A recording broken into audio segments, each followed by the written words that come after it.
Yo, how's it going everyone? Entropy here today with another video. Before I begin, thank you all so much. We just passed the 300 subscriber mark.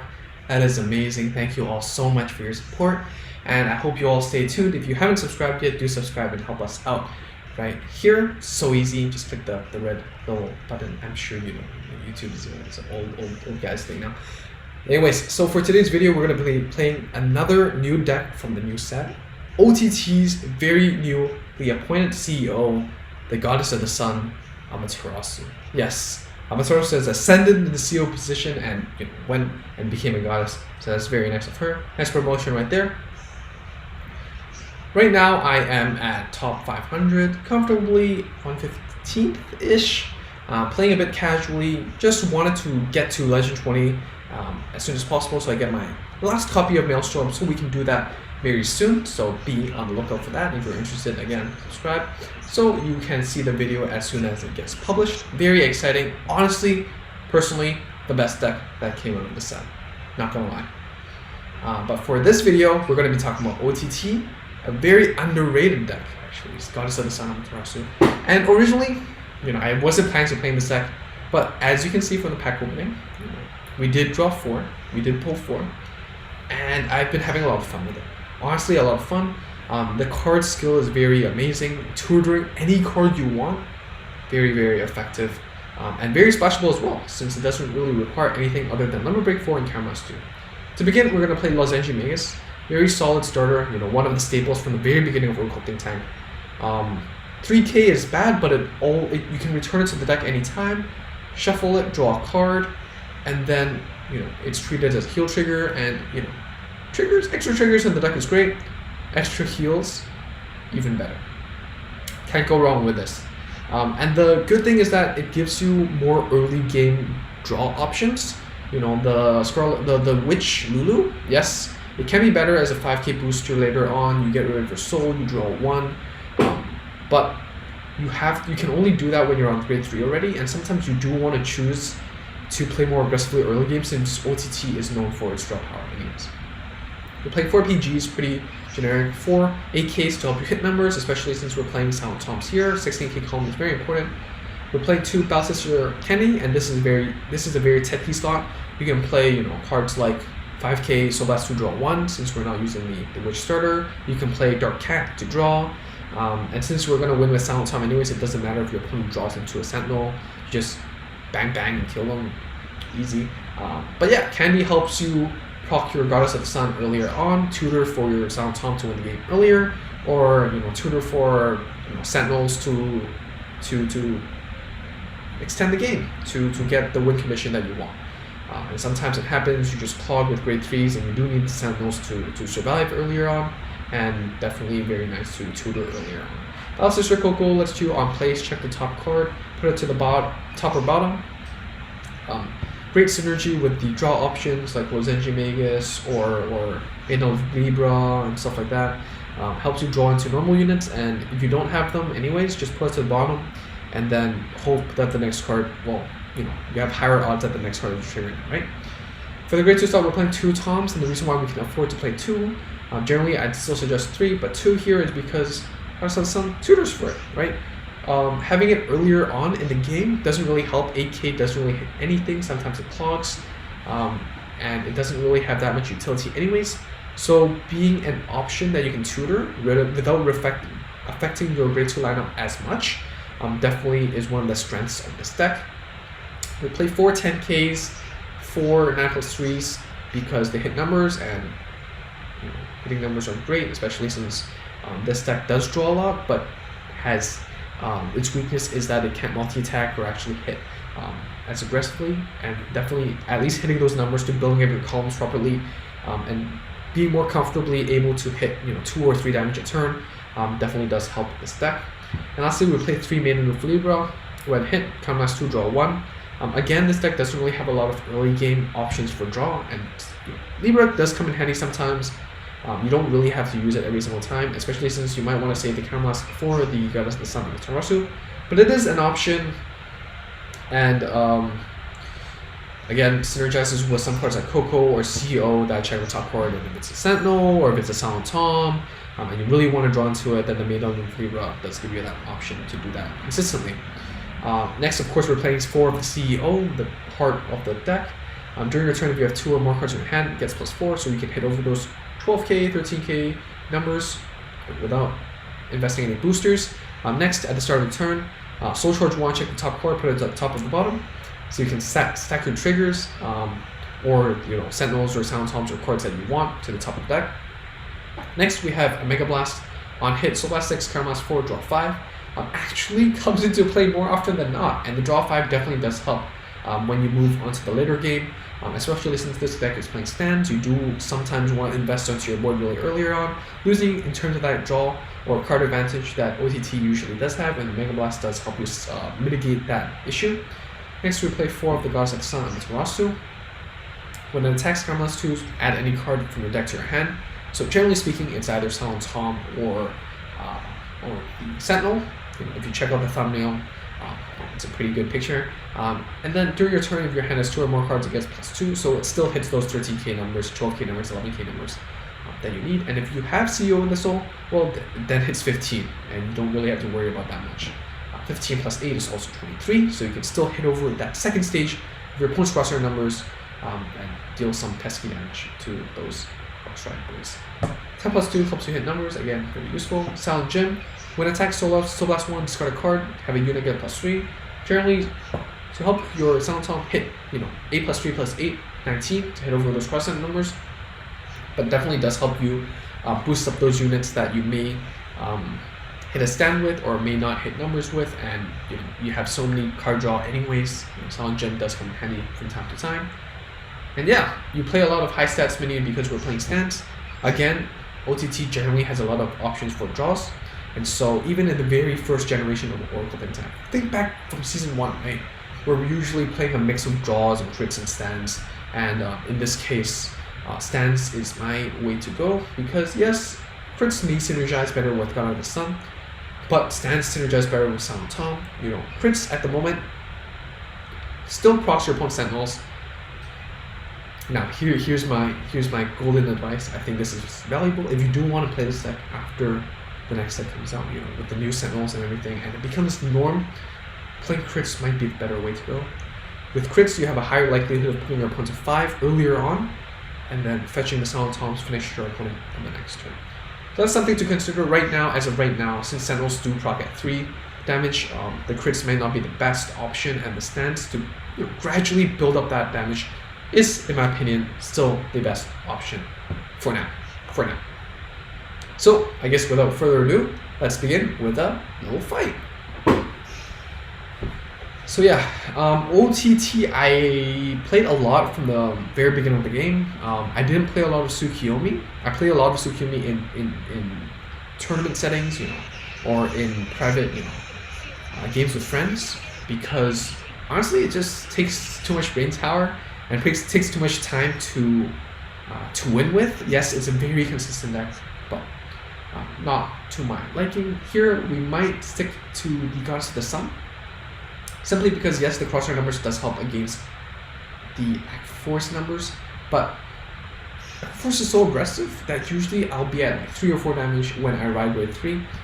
It happens, it definitely does happen, and I'd rather be able to fetch and search for whatever I need to do early on to win the game faster. Here we're running the 8K. Generally speaking, we're putting the Los Angeles Vegas behind the Vanguard. The reason being the 3K boost on the rearguard doesn't really help, and I always want to have the option of using the booster and putting it back to the deck and drawing a card whenever I want. If I put it into the corners, bottom left or bottom right rearguard circle, it means that you have to invest another card in front of it in order for it to proc, the Los Angeles Vegas to proc. And sometimes you can get punished for that, sometimes you don't have the card advantage for that, especially since we're not playing cards like Dark Cat. And so, right now, personally, I do keep the Los Angeles Vegas behind the Vanguard. And, yeah, generally speaking, the Los Angeles Vegas does help more when you go first and second, because the card draw problem, second draws 1 extra card, so Los Angeles Vegas helps you catch up with that card situation. And the 3K generally helps you bully your opponent's lower grade Vanguard easier. For example, as 9K or 10K Vanguard on grade 2, you're hitting 12 or 13. And that's, you know, 1 damage over your opponent's 6 or 7k Vanguard, right? But on grade, when you're equal, when you're going second, you know, 10k versus a 10 plus 3 or a 9 plus 3 doesn't really make that much sense. So that's something to consider.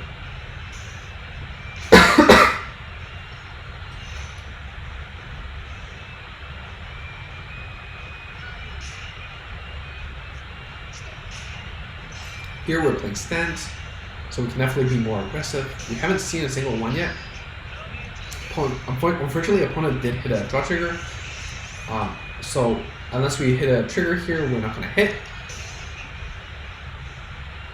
So no trigger. But yeah, if our opponent didn't hit a trigger, we attack, we hit a stand, then we can effectively hit 3 multi-attacks this turn. Unfortunately, we drew into a heal trigger, that's not good, but at least we did shuffle a heal trigger back to the deck.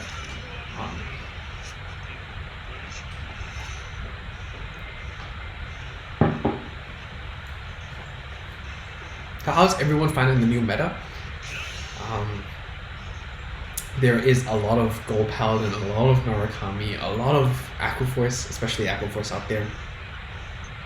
But yeah, I think that, you know, it's a very natural thing. Everyone wants to play the new decks.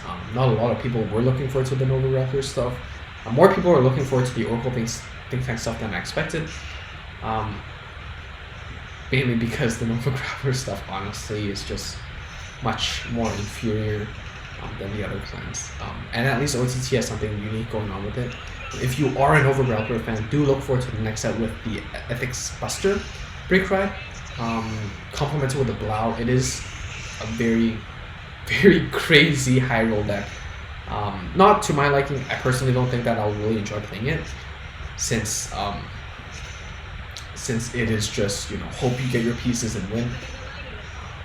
But I do know that a lot of people are looking forward to it, and it definitely is something that looks to be fun to play with. Here, playing the self-damager doesn't even mean we can access number breaks, so let's just hit. We do need the cards in our hands, so let's just, you know, proc it, draw 1.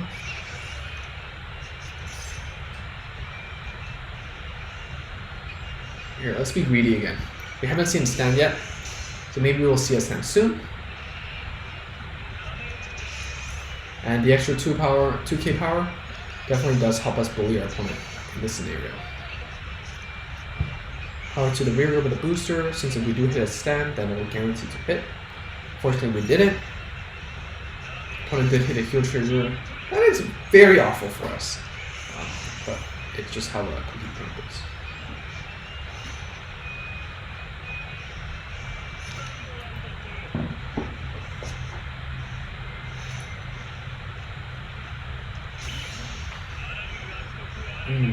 Maelstrom.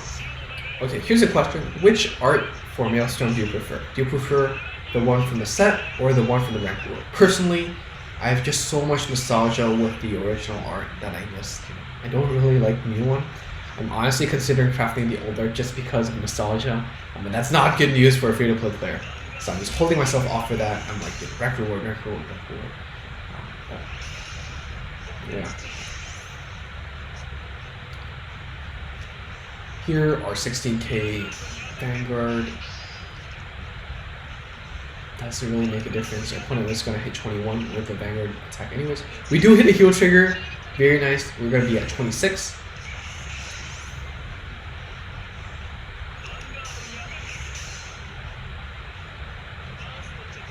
Oh, opponent's not at limit break yet. So yeah, they don't get the 4th attack bonus.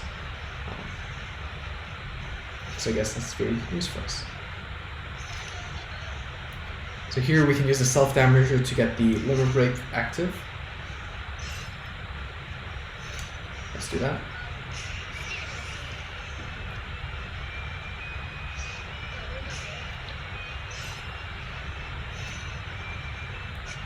I'm going to attack with a 10+2. Here we're going to attack, liver break, and probably search for the Sentinel.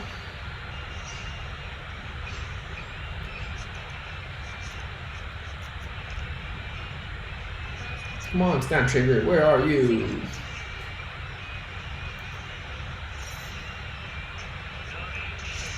whatever. Let's just hit them to 6, to 4.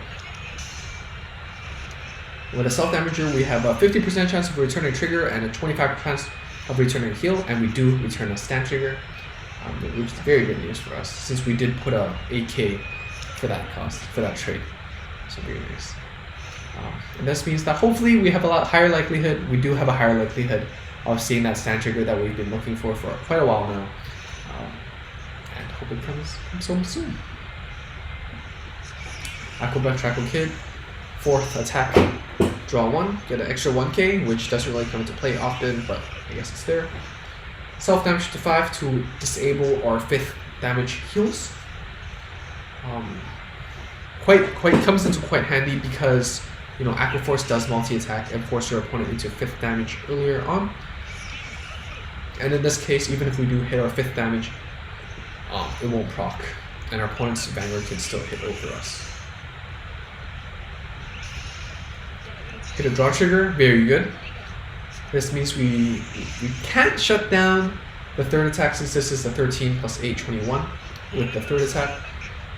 But it means that if we do hit another trigger here, we could potentially shut down our opponent's Maelstrom's damage and not waste our Sentinel. So we did see a Sentinel, not the way we want to see it though. So opponent hits 23, 25, 26, 11 plus 3, right? So here we did the right judgment. We did search for the PG instead of the Silent Tom, and as you can see, it definitely did come in handy.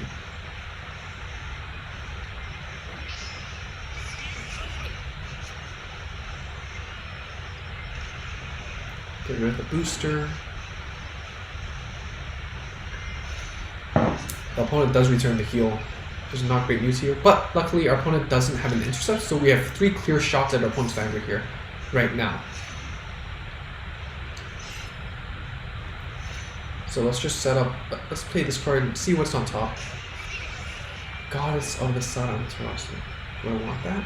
Is hitting the trigger that important right now? I think I can still put it to the bottom. I think that's fine. We're gonna play this out. We're gonna play this out. For the battle. 10 plus 2. If we restand, it can still hit. The other 10k can't. Good. So with Vanguard, search for a card. Shuffle our deck. Let's search for the Sentinel. Again, we're just hanging on dear life right now, so. It's a draw trigger. Another perfect card. Stand trigger. And we win! It worked! Heal trigger! Oh no! Oh no! No!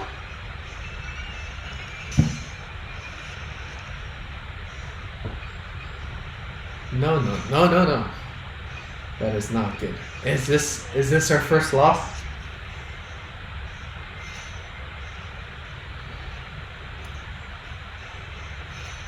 But yeah, if you're playing against Aqua Force, remember to keep your grade 3s in hand for the glories. But I guess this is the end of the road if we don't hit a heal trigger. We still have 2 in our deck, 2 out of 15. So there's that. But you know what? Aqua Force multi-attack is just so strong. What can we do? What can we do?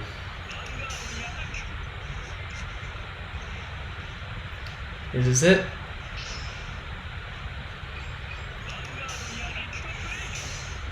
No! No! No! Heal trigger, please! Los Enchimegas! No!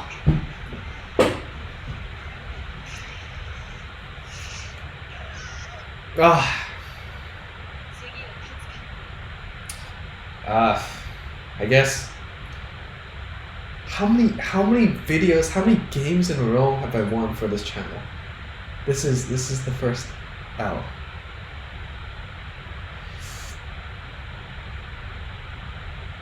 Yeah, I mean, I guess that's it for this video. It's an L. Overall, this deck, you know, as you can see throughout the video, you do need to hit those stands. You do need those aggressive triggers to help you catch up in terms of that aggressiveness that the other clans do have. But in a very big picture kind of sense, you see how the pieces connect with each other. You see how the Lozenji Magus help you draw into another card that can help you supplement your mid game. You see how you can consider drawing into a card with Libra or not. You've seen how, you know, what you tech with the Goddess of the Sun. But I think, you know, even though we did lose this game, you know, that's just how the game works sometimes. And let me know down below if you have tried this deck, if you've seen this deck in ladder yet. Honestly, I've rarely seen, you know, played against another Goddess of the Sun player. But definitely a very interesting list to play with. So let me know down below what suggestions you have.